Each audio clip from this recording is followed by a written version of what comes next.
Brava Executive Search e Aliá Mentoring apresentam Café com Sal.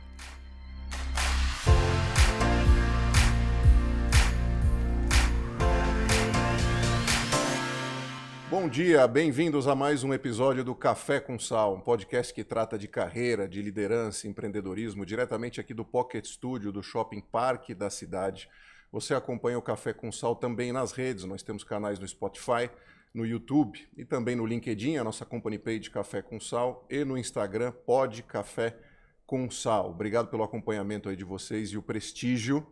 Queria agradecer também a apresentação do nosso podcast, é feita pela Brava Executive Search, uma consultoria de recrutamento de média e alta gerência. Você encontra mais informações sobre a Brava em www.gobrava.com.br e pela Aliá Mentoring, Academia de Mentoria de Carreira, que também você encontra informações no www.aliamentoring.com.br. Muito bem, hoje eu tenho a honra de receber aqui a Cláudia Meirelles.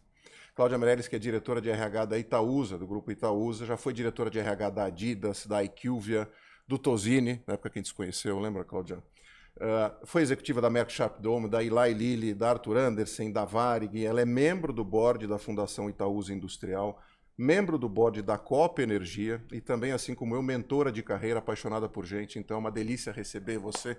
Cláudia, obrigado pela tua presença. Acho importante te dizer o quanto eu te admiro. Isso é fato, já te disse, te digo de novo, agora gravando diante das câmeras.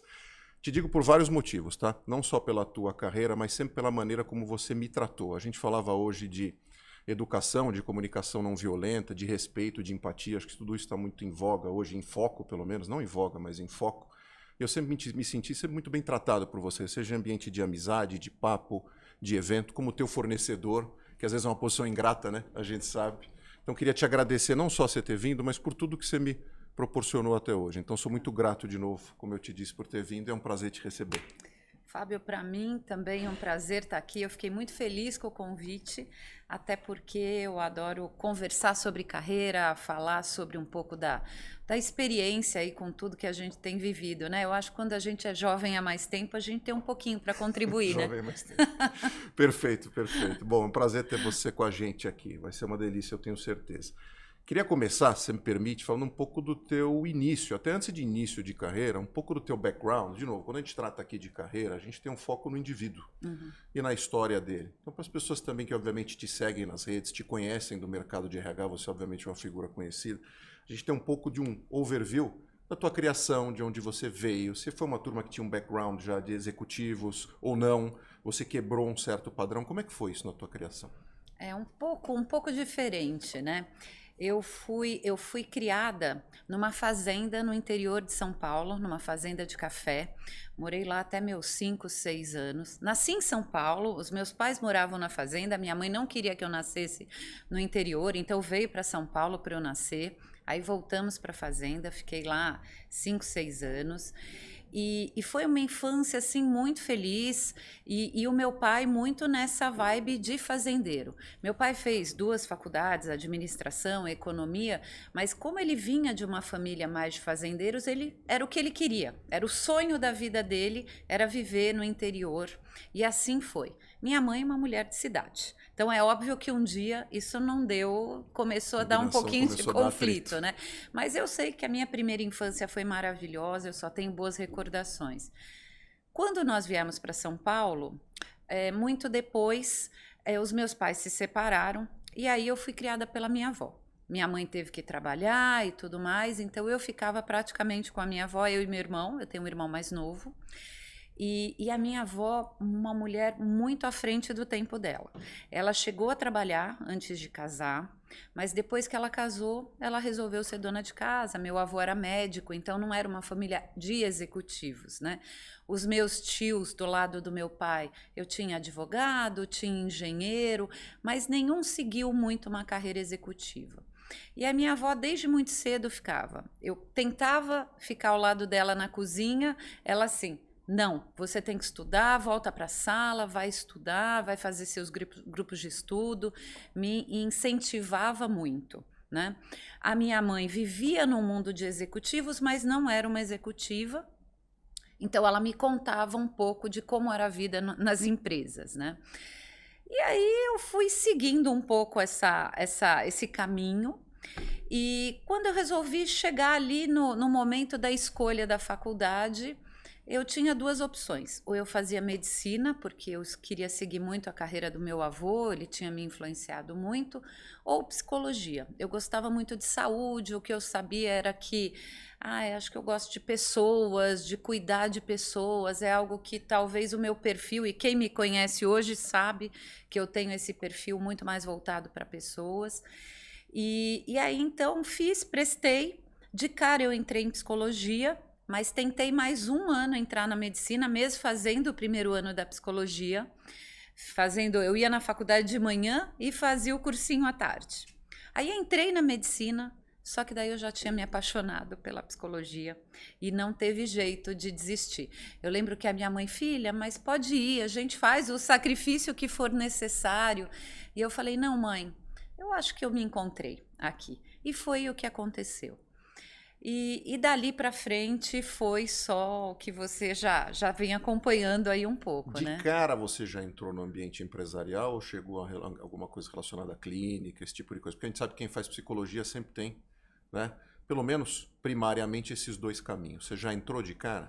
Já entrei de cara em empresa, mas por quê? Foi um pouco, eu digo assim, que inclusive quando eu faço as minhas mentorias, eu sempre comento. Eu falo assim, carreira é um misto de sorte, de oportunidade, de você estar no lugar certo, de você escutar as pessoas, né?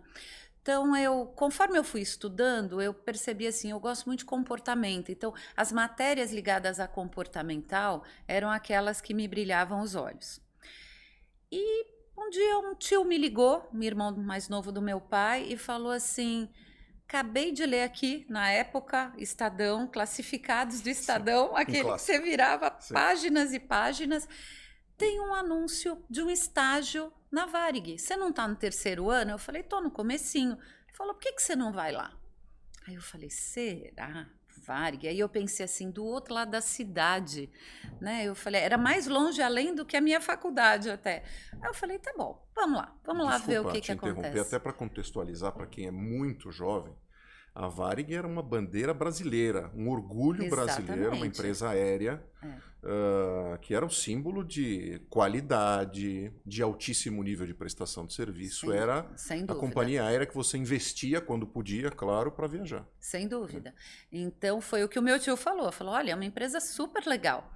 Cheguei lá, Fábio, juro por Deus, tinha uma fila. Mais uma fila. Eu falei assim, pelo amor de Deus, que fila é essa? Mas tudo bem, vamos que vamos. Naquela época não tinha LinkedIn, não tinha, tudo era ao vivo e a cores, né? Você levava o currículo na mão, você levava a carteira de trabalho física, quando né? não mandava pelo correio, né? Exatamente. Aí chego lá, faço minha entrevista e no final não deu certo. Foram contratadas 2 estagiárias, uma para o período da manhã e eu para o período da tarde. Inclusive essa estagiária que foi estagiária do período da manhã, minha amiga até hoje, somos amigas até hoje, ela é uma alta executiva de uma empresa de tecnologia e é muito engraçado quando a gente volta e fala, começamos a carreira juntas, né? E aí foi, e daí para frente, aí comecei a fazer meu estágio, fazia a faculdade de manhã e o estágio à tarde. Às vezes eu matava a aula para ir no estágio, chegava mais cedo, porque eu queria aprender. Era aquela coisa assim, eu fui gostando tanto que eu falei, eu quero aprender. Então eu quero estar lá todos os momentos para vivenciar, né? E um momento de empresa que não tem mais, né? Olha só, era tudo muito ali no tete a tete, não tinha essa... também.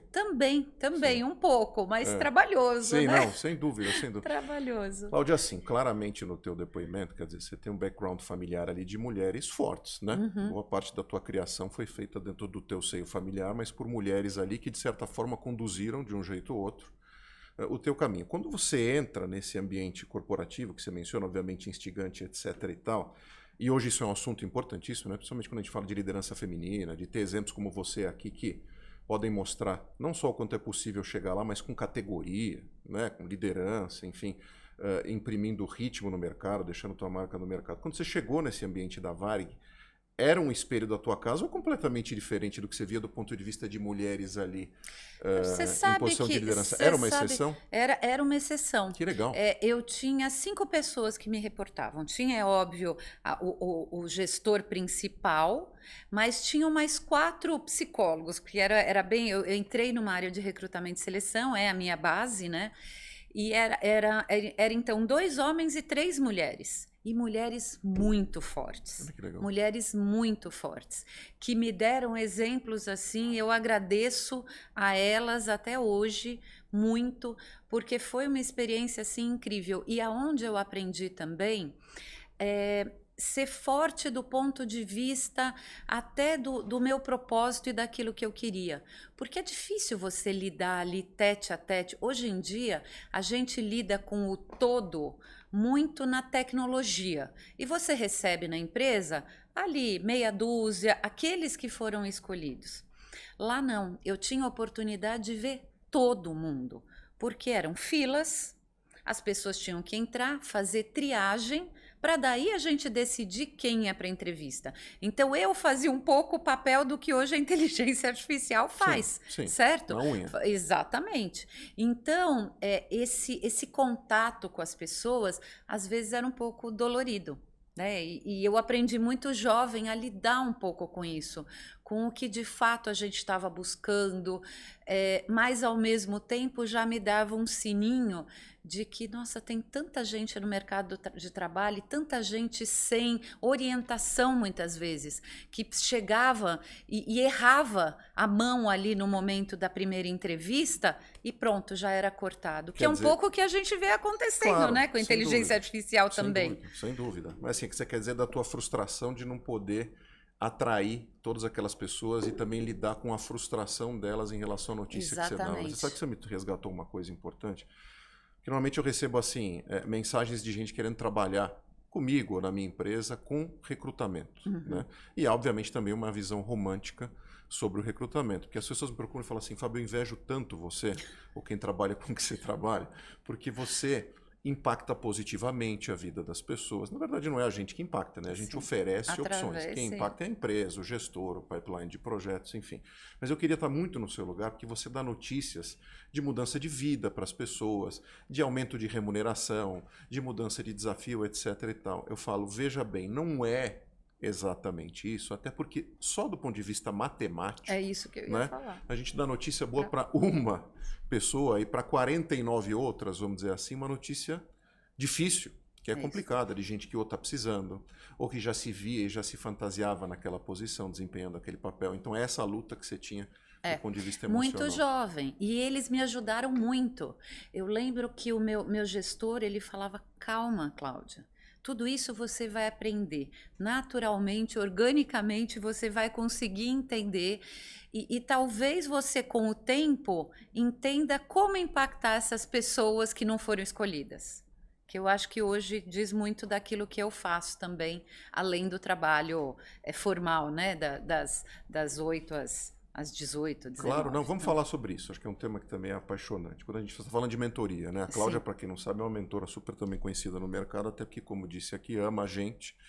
E a mentoria, acho que ela tomou um lado tão importante do ponto de vista não só de se doar, mas de trazer de fato alguém com experiência consistente naquela atividade, naquele mercado. Isso é um adianto de vida e de carreira fundamental. Sim. Né? Falando em mentoria, quais são as principais angústias que você vê hoje, Cláudia, do público que te procura para esse tipo de trabalho? Seja ele jovem ou já em posições mais sênior. Você consegue trazer assim? A gente não precisa ranquear isso, mas assim, quais são as principais angústias que você vê dessa turma? Primeiro eu vejo um medo de mudar, né? Um medo na transição. Para os mais jovens eu vejo o medo do desconhecido. Então alguma coisa um pouco romantizada, como você falou até, meio fantasiada, né, de que tudo é perfeito e que não é. Então, aí eles encontram as frustrações e muitas vezes não sabem lidar. Porque você sabe, né, Fábio? A gente cria os nossos filhos, às vezes, também num mundo de faz de conta, né? Super, super. Onde a Casa de gente não ferreiro, quer espeto de pau, onde sim. não quer que eles se frustrem e tudo mais. Só que chega na empresa, não é assim. Tem que saber lidar com a realidade, né? A gente sabe que nem tudo são flores, né? Tem momentos que a gente tem que dar 2 passos para trás para dar um passo para frente. Então, um pouco é isso que eu vejo. Primeiro, nos mais jovens, essa angústia do desconhecido ou essa dúvida de como lidar com a frustração e se devem desistir, já mudar para outra posição, outra empresa, ou se tem como permanecer onde está, olhando de outra forma. Então, eu vejo muito aí. Das pessoas mais velhas, o que eu vejo muitas vezes é um medo de arriscar. Até porque às vezes está casado, tem filhos. Compromisso financeiro. Exatamente. Então, o medo de arriscar e de não confiar. Então, tem uma dificuldade de autoestima, de autoconfiança, que é um pouco do que eu lido assim no dia a dia. Você Né? sabe que... Super obrigado. Nas mentorias a gente percebe também a dificuldade, porque assim, o mundo mudou nos últimos 3 anos, Sem completamente. dúvida. Muito. Então assim, a gente está falando do café com sal, o próprio café com sal é uma oportunidade da gente se reencontrar, porque é tão difícil. Eu acho que de certa forma, consciente ou inconscientemente, a gente ficou com um pouco de fobia social, ou preguiça de certos contatos. Eu sei que você não é assim, eu não sou assim, mas a gente percebe isso de forma generalizada. Vai lá, conversa, pergunta, essa troca de mensagem o tempo todo no WhatsApp, às vezes a gente resolve com um telefonema. Quer dizer, passa a mão no telefone e pergunta para a pessoa. Até outro dia postei um vídeo de uma cena de um jogo de basquete, onde a pessoa no estúdio perguntou para o repórter de campo assim, fulano vai jogar? Ele falou, pera só um minutinho, virou de costas e perguntou, você vai jogar? Ele falou, vou. Então, fulano vai jogar. Então assim, a gente perdeu um pouco dessa praticidade e desse contato. Mas eu vejo que as pessoas hoje também não só têm dificuldade de se colocar, mas também de acontecer online. Acho que esse é um dado importante de hoje, né? Então, assim, a gente veio de uma construção de carreira muito do físico, do contato pessoal, que é importante, mas hoje a gente não pode negar que as redes fazem parte também da vida profissional, principalmente do ponto de vista que a gente comunica a carreira, do nosso senso de autoridade num assunto, no mercado. Você vê também a dificuldade das pessoas de se posicionarem online, porque o contato está muito aí, né? As oportunidades estão aí, a gente faz muito networking aí. O que eu vejo muitas vezes é assim, primeiro um início, né? Eu acho que a pandemia, eu falo assim, que a pandemia nos ajudou a provar que o online é possível. Né? Eu acho que isso... E todo mundo teve que se educar com o online. Não é fácil online. Né? Primeiro, você não despende tanto tempo, então online tem que ser uma coisa quase como um elevator speech. Tem que ser alguma coisa muito direta, alguma coisa que impacte o outro e que você não fique voando no que você está falando. Então, acho que isso é o que mais tem impactado as pessoas no online. E como gerar conexão com isso, porque é possível. Eu tenho hoje pessoas que eu me conectei por online e que são pessoas muito próximas, por incrível que pareça. Mas também eu sei que é mais fácil eu me conectar com aquelas que eu já tinha um contato presencial, hoje pelo online, que parece assim, há quanto tempo a gente não se vê? Pois é. E hoje a gente parece que não teve nem esse gap de tempo, não é? Exato. Então eu falo que essa sensibilidade, essa delicadeza de como você se conectar com as pessoas é importante. E uma coisa, não se conecte só porque você precisa. Se conecte porque você quer saber se a pessoa está bem. Tem legítimo interesse. Exatamente. Em saber como a pessoa eu tá. aprendi isso com o meu mentor. Eu tenho um mentor da vida, uma pessoa que eu conheço há, sei lá, 35 anos, desde que eu comecei minha carreira. Eu tenho há 35 anos, a minha carreira é esse tempo, eu conheço ele desde o primeiro momento que eu comecei. E ele sempre fala isso, ele fala assim, a razão do networking não pode ser de interesse, ela tem que ser de mútuo interesse. Então, você lembra sempre disso. Então, eu acho que isso fez eu desenvolver isso bacana. E quando você faz no online ou no presencial, mostrar esse genuíno interesse. Aí a coisa caminha bem, né? Olha só que legal. Você deu um depoimento importante que é o seguinte, até mentores tem mentores. Né? E acho que a gente pode fazer o paralelo também com quem é gestor. É uma posição, muitas vezes, absolutamente solitária. Tá. Principalmente quando a gente fala hoje do ambiente híbrido, na média, vamos falar assim que hoje na média, né? Sem querer brincar com estatística, mas a gente tem uma quantidade bem considerável de empresas e de líderes que estão trabalhando no modo híbrido. Essa sensação de solidão ainda é maior em relação ao distanciamento do time, a impressão de cultura, entendimento da dinâmica, etc. e tal. Você na cadeira de RH hoje, como você vê esse líder hoje que está, por um lado, tendo uma oportunidade gigantesca de conviver com filho, com filha, com a pessoa que ama, de poder praticar esportes, bem-estar hoje está no prato de recursos humanos, e tem que estar, não só em recursos humanos, mas recursos humanos é a mola propulsora também de tudo isso. Mas você não vê que essa turma também está muito solitária e com dificuldade de fazer gestão à distância? Isso cai no RH? Cai no RH, porque cai seja através do próprio gestor, seja através das pessoas, né, da própria equipe que tem a dificuldade. Então, assim, uma coisa que você tem como, assim, eu tenho um pouco como forma de trabalhar, de estar sempre próximo. Então, eu não gosto de ser aquela que chega, senta na sua mesa e fica ali resolvendo os problemas práticos. Não, eu ando mais. Então, eu ando pela empresa. Nós, por exemplo, atualmente, a empresa que eu trabalho, nós estamos no modelo híbrido. Então, assim, nem sempre todo mundo está presencial ao mesmo tempo. Mas o que que a gente faz e o que que eu costumo fazer? Vou lá, eu sei mais ou menos os dias que as pessoas estão. E quando eu não vejo alguém ou quando faz muito tempo que eu não converso com alguém, eu mando um Teams e falo, e aí, quando que você vai estar por aí? Vamos marcar um café, vamos conversar um pouquinho, até para entender o que está acontecendo. E eu sempre falo, não se sinta só.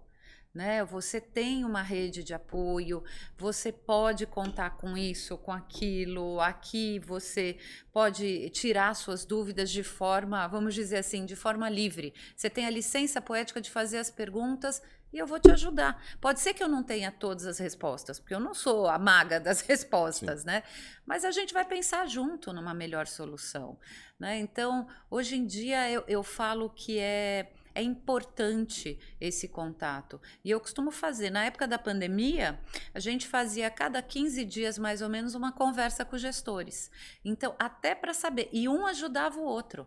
Né? Então, tá bom, então, fulana, ajuda, como que você tem feito? Como eu sabia, né, quem tinha feito alguma coisa diferente, eu fazia as pontes, e isso ajudou muito, né? E hoje a gente faz isso de uma forma mais ali no presencial, quando possível, e no online, quando não é possível, e dá muito certo. E eu falo assim, mesmo nós de RH, nós temos uma cadeira solitária às vezes. Super. Porque quem cuida do RH? Todo mundo se apoia no RH, o RH vai se apoiar em quem cuida? Por isso que é importante ter um mentor, por isso que é importante ter uma rede de networking bacana. Por exemplo, eu, além de tudo que eu faço, eu sou diretora executiva na BRH São Paulo. Então, assim, que é um trabalho interessante porque é um trabalho em equipe também, né? Então, sou eu mais o grupo de diretores, tem o presidente, tem a vice-presidente, a gente se reúne, a gente troca, porque o nosso objetivo é o quê? Também favorecer a comunidade de RH. Mas, ao mesmo tempo que a gente tem esse trabalho voluntário, o trabalho voluntário é um aprendizado de duas mãos. Então, também a gente está ouvindo tendências, a gente está ouvindo o que está acontecendo em outras empresas, o que eu posso fazer de diferente na minha, ou o que eu posso contribuir em alguma outra empresa. Eu faço parte de alguns grupos informais de RH, um deles que é o G3, que é um grupo fantástico de amigos. Eu falo que assim, nós começamos como profissionais de RH e hoje somos grandes amigos. Então, são aquelas pessoas que você pega o telefone e fala assim, cara, eu tô com um problema aqui, eu não sei como resolver. Às vezes ele te ajuda ali na hora, às vezes ele para o que ele está fazendo, ele ou ela, eles te passam, a gente vai trocar, vai num café e resolve. Então, assim, eu falo, nunca a gente deve se sentir sozinho. A gente só tem que saber quem procurar, quem são as pessoas que podem nos ajudar, porque essa via de mão dupla é muito importante ser para todo mundo, porque eu também sou uma gestora, né? Claro. Não, e às vezes a gente fica acanhado de buscar essas pessoas. e não sabe que elas também estão com inúmeras questões que gostariam de tratar, e essa troca, essa curadoria, vamos dizer assim, né, de causos, Isso é muito ajuda bacana. demais, é um adianto de vida enorme. Assim como muitas vezes as pessoas falam assim, olha, não quero ir para uma posição, Fabio, mas que não tenha um gestor acima, porque eu quero estar ali à frente do grupo, da equipe, etc. e tal. E às vezes até numa fase anterior de carreira, mais júnior, eu falo assim, olha, não subestime o aprendizado e o atalho que a convivência com gente mais experiente pode te dar. Muitas vezes é bem pelo contrário. Mas você falou de boas práticas, e para ter boas práticas a gente precisa de tempo. Precisa de agenda, né? Pois é cômico, né? Até porque com essa questão mesmo de qualidade de vida e pós-pandemia, a gente teve uma noção, ou pelo menos uma ideia inicial, de que a gente teria mais tempo para fazer as coisas, mas eu, pessoalmente, às vezes preciso me policiar, porque me parece que eu estou mais debaixo d'água do que fora, muitas vezes em função dos compromissos, etc. e tal. Com alguém de C-level como você e à frente, obviamente, de associação e cadeiras importantes de RH, como você pessoalmente organiza tua agenda, até para entender assim, você reserva tempo para você ter os teus insights? Você falou de insights aqui, de troca. Você viaja? Você gosta de viajar? É nessas viagens que você tem esses insights? Como é que você se inspira? Como é que você reserva tempo para isso? Bom, eu sou uma pessoa voltada para pessoas. Eu me inspiro pelas pessoas. Então, eu me inspiro pelo contato com as pessoas. Então, para mim, isso é o primordial. E pode ser numa viagem, pode ser num encontro familiar, pode ser com crianças. Né? Eu acho que o que mais me motiva são as pessoas por si. Então, conversar. Por exemplo, eu gosto muito de fazer entrevista. Então, eu não tirei da minha rotina entrevistar. Então, eu continuo entrevistando. Eu tenho uma área, uma pessoa que cuida da área de atração na minha equipe, mas eu gosto de entrevistar, de estar com ela, até porque eu sei que eu contribuo para a formação dela. E, ao mesmo tempo, eu continuo em contato com as pessoas, o que é importante. Me ajuda, porque me facilita depois saber quem que eu estou trazendo também para dentro da empresa. Então, eu me motivo muito por isso. Eu me motivo muito por cinema. Eu gosto muito de cinema. Eu gosto muito de séries. Tento dividir um pouco o tempo, porque senão eu sou capaz daquela de ficar maratonando. Um dia de chuva... Eu prato cheio. Maratono, entendeu? Eu gosto de algumas séries em específico, séries românticas, séries policiais, mas gosto, porque ali você vê várias coisas, né? Outra coisa que eu gosto muito é de continuar estudando. Então, você estudando, você vai fazendo networking diferentes também. Você vai conhecendo mais gente, pessoas diferentes. Então, isso é muito bom também. E em momentos assim, de subir na ergométrica, colocar uma música e deixar a cabeça voar, simplesmente entendeu? existir. Simplesmente, porque é aí que você lembra muito de coisas que são importantes. Mas eu tento desligar também um pouco, né? Você faz bloqueios na tua agenda para eu isso? tento, É importante, eu tento né? desligar um pouco. Eu tento desligar um pouco, porque senão é uma doideira. Em casa, quando a gente está em home office, por exemplo, eu digo que home office para mim é sinônimo de trabalhar muito mais, porque eu esqueço. Às vezes, quando os meus filhos ainda estavam em casa, né, hoje eles estão estudando no interior, mas eles falavam assim, ô mãe, chega, você viu que já são 9:30 da noite? Distraída, E a porque eu bexiga estava pra em explodir? casa. Exatamente. Quantas vezes eu tenho que sair Porque eu correndo? estava em casa e aquilo estava tão agradável para mim que eu continuei ali. E muitas vezes a gente mistura um pouco, porque tem um pouco de aprendizado, você faz um curso, você faz... Eu gosto de continuar estudando o tempo todo, eu fiz formação de conselheiros no IBGC, fiz secretaria de governança, fiz comitê de pessoas. Então, assim, tudo isso porque é gostoso de aprender também, são coisas diferentes que a gente aprende, né? Quer dizer, o aprendizado contínuo não deixa de ser uma competência importantíssima o para tempo hoje. todo, o tempo Falando todo. de competência e na cadeira que você está, claro, acho que tem várias coisas. Eu vou te jogar, não vou dizer uma batata quente, mas acho que é uma pergunta um pouco mais extensa, porque ela toca vários aspectos. Hoje a gente fala muito de competência, né? Principalmente quando a gente fala de soft skills. Hard skills todo mundo já sabe, eu levo com crédito, de certa forma, é um pouco entre aspas, há uma ciência para isso, mas teoricamente é mais fácil de apurar. Teoricamente. Tá? A gente fala de diversidade, de inclusão.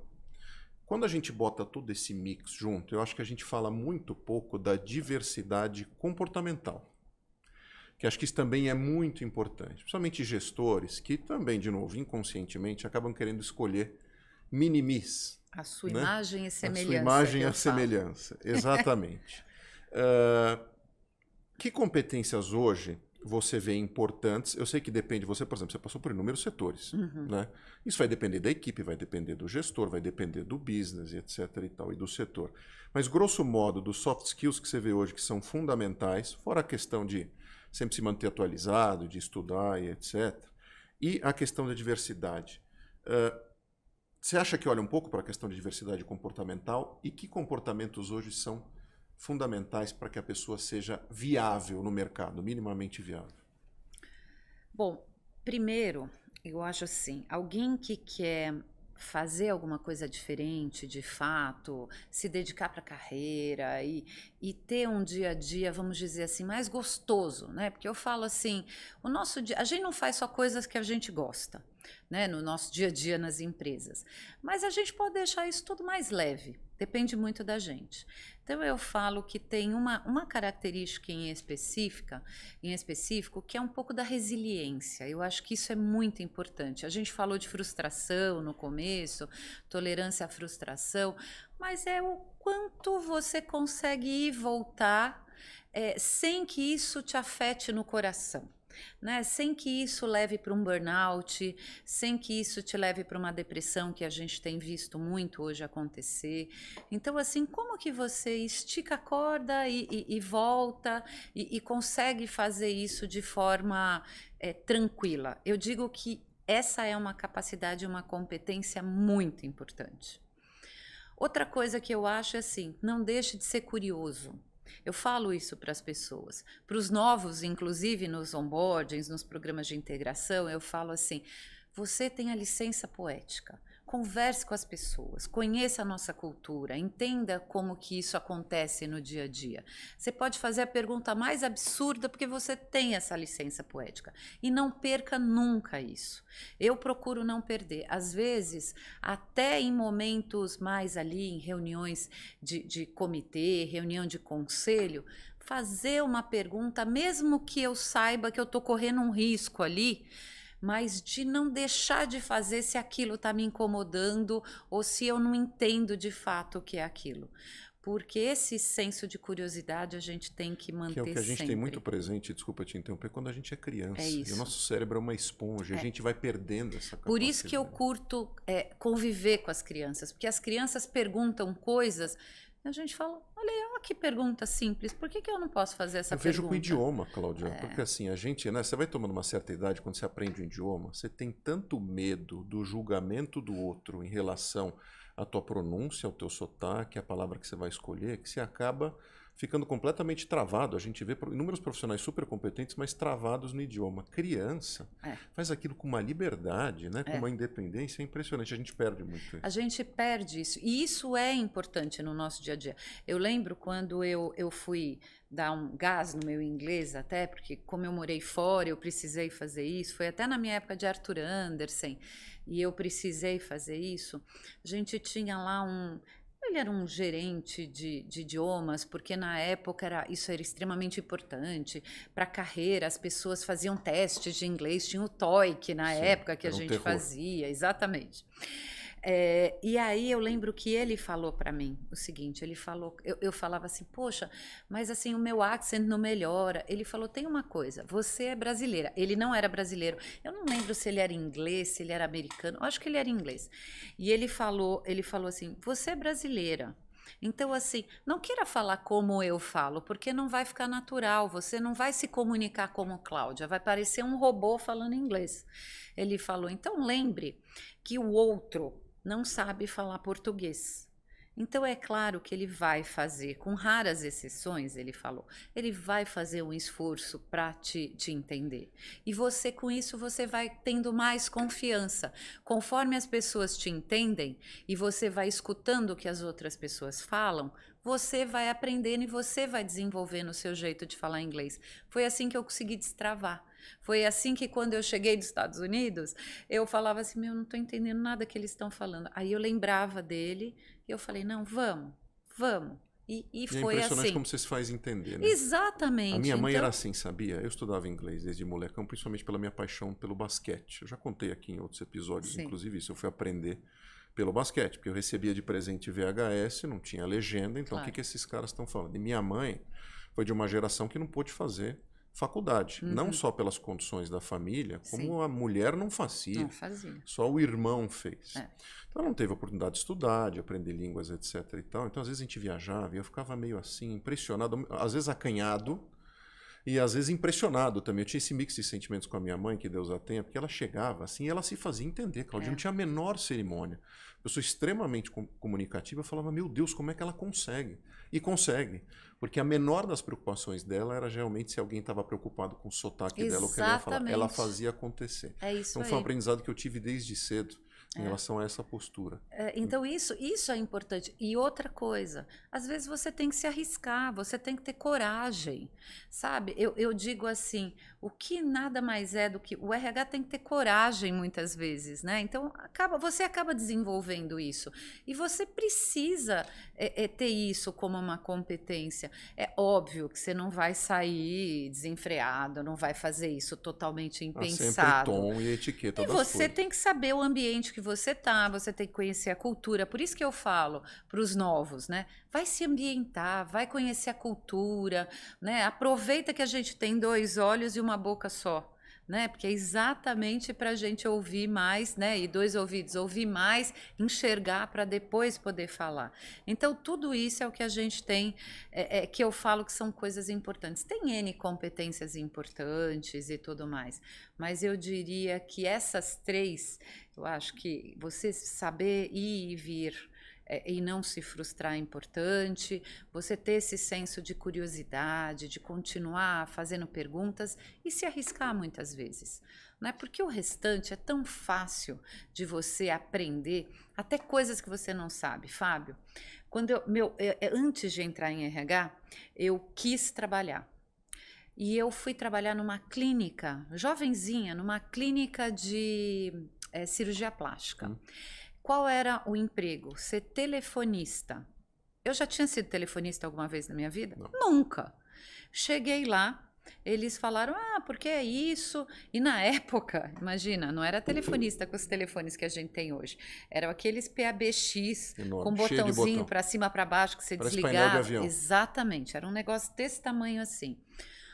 Sim, claro, claro.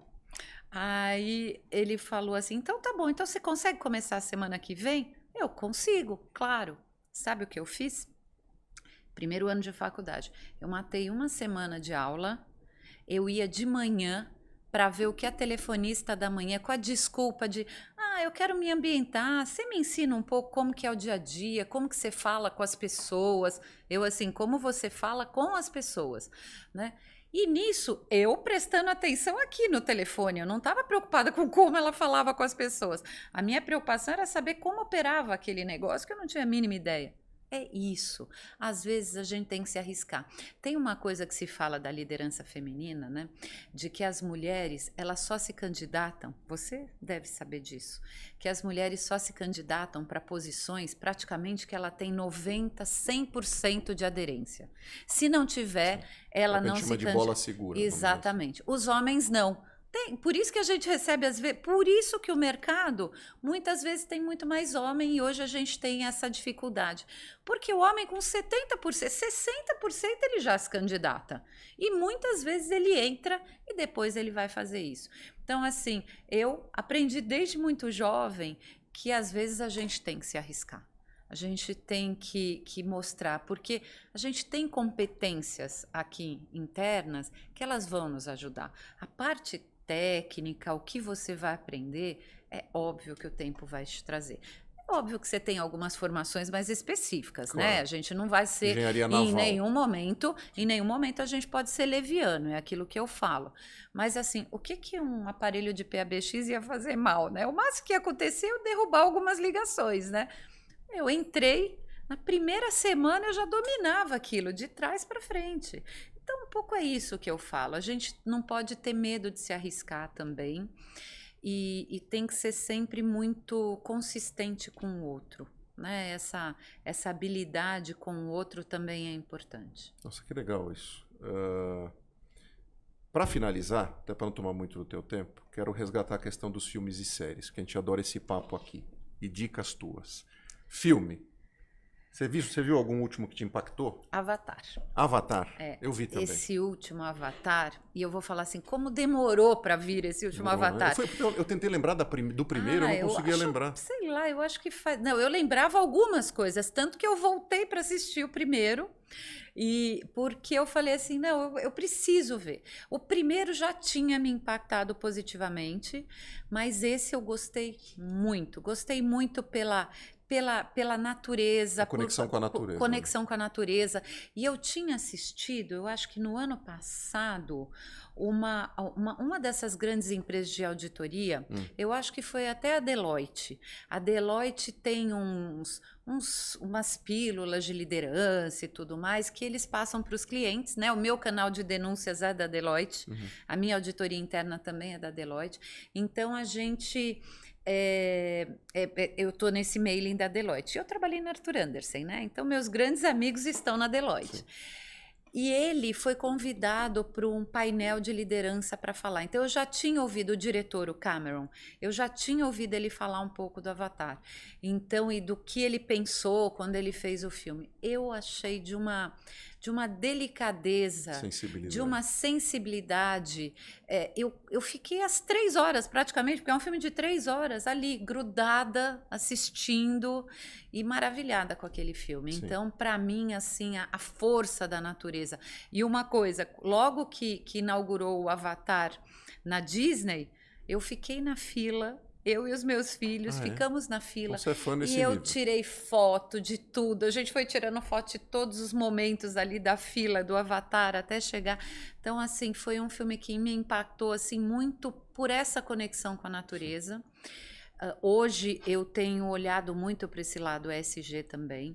Até porque estou numa empresa que fala muito de governança e tem ES no seu DNA. Né? A maioria das empresas do grupo trabalham muito com o assunto e tudo mais. Então, para mim, esse é um assunto que é muito impactante. Eu gosto muito, né? Então, foi o último filme Você que eu gostei. Viu o da Nike? Chegou a ver? Eu vi, mas gostei.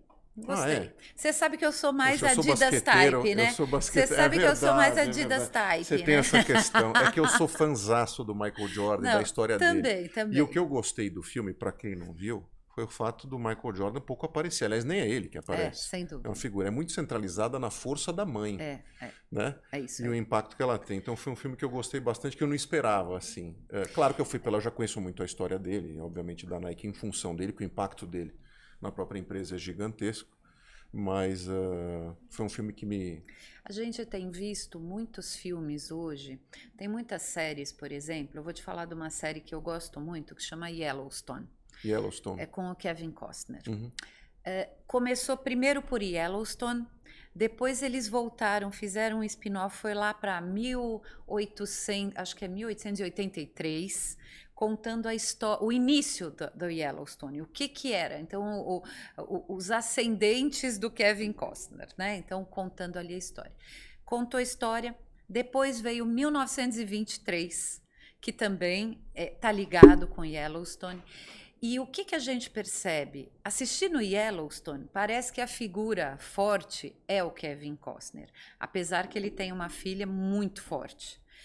Quando você vai para os outros, é toda uma linha familiar de mulheres muito fortes. Então você começa a perceber que o cinema, as séries, elas têm trazido também essa força da mulher para mostrar que assim, ele não está ali hoje no mundo atual por acaso e somente por causa da força masculina num ambiente masculino, porque é uma espécie de um western atemporal, assim, Sim. tá?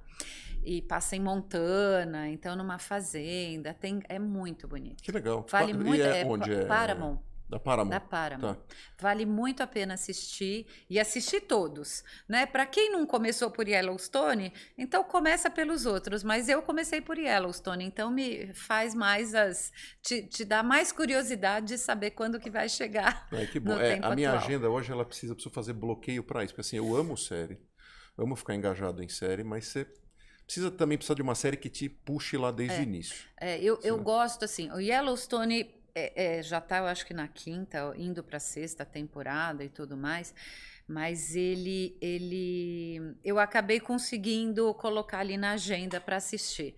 Agora, os outros, dá para você assistir um capítulo por semana, então dá um pouco mais de ansiedade, Entendi. porque você sempre está acostumado a maratonar, é meio Claro. difícil, Sim, né? sim. Mas são filmes bem interessantes, assim. Você vê que é diferente, mas tudo ligado à natureza. Eu gosto muito de natureza. Talvez porque eu tenha sido criada na natureza, livre. Pode ser um resgate disso, né? Eu gosto muito disso. Eu gosto muito de praia. Eu gosto muito de pisar na areia. Isso para mim é muito importante, né? E livro? Olha, Tá atualmente, lendo um agora, bacana? atualmente relendo, né? Até pelo trabalho e tudo mais, eu tô lendo Comunicação Não Violenta, do Marshall Rosenberg. Eu acho que vale muito a pena, porque eu acredito muito na comunicação e na comunicação de impacto. E a gente tem que saber como comunicar. Então, muitas vezes a gente acha que comunica bem e não comunica. E ali te ajuda a evitar tanto conflito. Às vezes a gente nem percebe que a gente está causando um impacto por causa da forma que a gente fala, por causa da forma que a gente julga o outro. Então, isso tem sido muito bacana. Quer dizer, né? A comunicação é um skill importante, independente de questões tecnológicas ou questões vindouras, etc. e tal. Se tem algo que a gente... Até para falar com o chat Exato, GPT, até você com tem ele, que você saber precisa fazer comunicar. o prompt Você ali, tem que saber perguntar direito. Sem dúvida, sem dúvida. Até, Eu e vi com que educação, agora, né? eu vi que agora, né, esse fim de semana eu estava mexendo umas coisas, a Alexa, agora você consegue conectar a Alexa no chat GPT. Tem lá um comando específico, eles vão ter que melhorar isso, porque eu esqueço toda hora. Toda hora eu tenho que pegar o telefone e falar como é mesmo que eu conecto com o chat GPT. Então, você conecta pela Alexa, você fala, eu acho que é Alexa conectar ao chat GPT, e aí você fala, responda. E aí você faz a pergunta. E é interessante, porque você pode testar vários tipos de formas, ela vai se aprofundando mais, né? O ChatGPT vai se aprofundando mais. Retroalimentação, né? Você vai dando dados, ela vai se aperfeiçoando. Exatamente. Então, em tudo você tem que saber se comunicar. Claro. Meu pai sempre me disse isso. Meu pai é um cara super forte no mercado de comunicação, tal, pelo menos de treinamento em comunicação. Ele sempre falou isso, filho, não interessa o que você faça, sempre aprenda a se comunicar e a passar a tua mensagem, porque aí você nunca vai passar fome. É isso. Ele dizia isso. E olha, Cláudia, você deu um show hoje em comunicação. Obrigado, viu, pela tua presença. Imagina, foi uma prazer. delícia te rever. A gente tomou mais que um banho, uma ducha, um tsunami aqui de aprendizado. Bom. Te desejo sempre o maior sucesso do mundo. Você é uma amiga querida, que eu já te disse aqui, está registrado em vídeo o quanto eu te admiro. E só veio a brilhantar o nosso Café com Sal. Super obrigado de novo pela tua presença, viu? Imagina, Fábio. Um beijo grande e muito obrigada pelo convite. Obrigado a você. Adorei. Obrigado, pessoal. Até a próxima.